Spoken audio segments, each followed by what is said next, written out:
بسم اللہ الرحمن الرحیم۔ السلام علیکم۔ قارون نہیں جانتا تھا کہ ہماری جیب میں موجود ATM کارڈ اس کی چابیوں کی جگہ لے لے گا۔ اس کی چابیاں مضبوط مرد بھی نہیں اٹھا سکتے تھے۔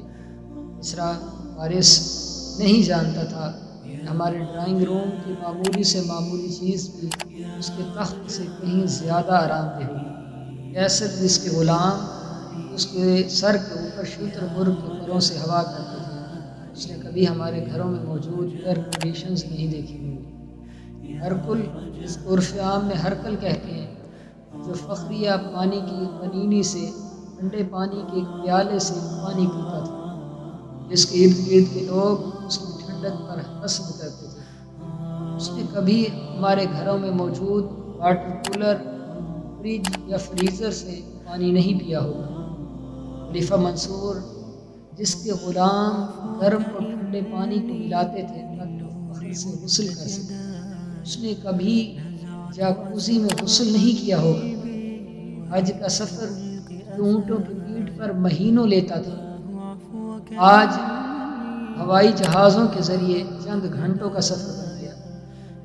ہم ایک ایسی زندگی گزار رہے ہیں جسے بادشاہوں نے کبھی نہیں گزارا، بلکہ اس کا خواب بھی نہیں دیکھا۔ پھر بھی ہم میں سے بہت سے لوگ اپنی قسمت کو دیکھتے ہیں۔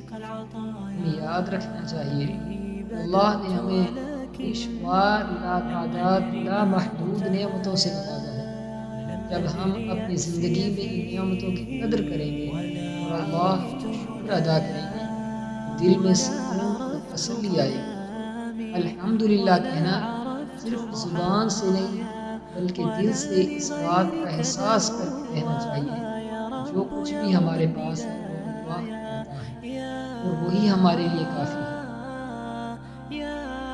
جو ہے وہ لاجواب ہے اور اللہ رب العزت کا احسان ہے، اور جو نہیں ہے وہ ایک خواب ہے۔ اللہ تعالی ہمیں اپنی نعمتوں کا شکر گزار بنائے اور ہمیں ہمت دے کہ ہم اپنے دلوں کو وسیع کریں اور اپنی زندگیوں میں سکون اور خوشی پیدا کریں۔ الحمدللہ ایک دعا ہے جو اللہ کے سامنے ہماری عاجزی اور شکر گزاری کا اظہار کرتی ہے۔ یہ وہ کلمہ ہے جو دلوں کی گہرائیوں سے نکل کر انسان کو سکون، راحت، اطمینان اور خوشی دیتا ہے۔ کسی نے کہا تھا کہ نہ فراق اچھا نہ وصال اچھا، نہ فراق اچھا نہ وصال اچھا، اس حال میں رب رکھے وہ حال اچھا۔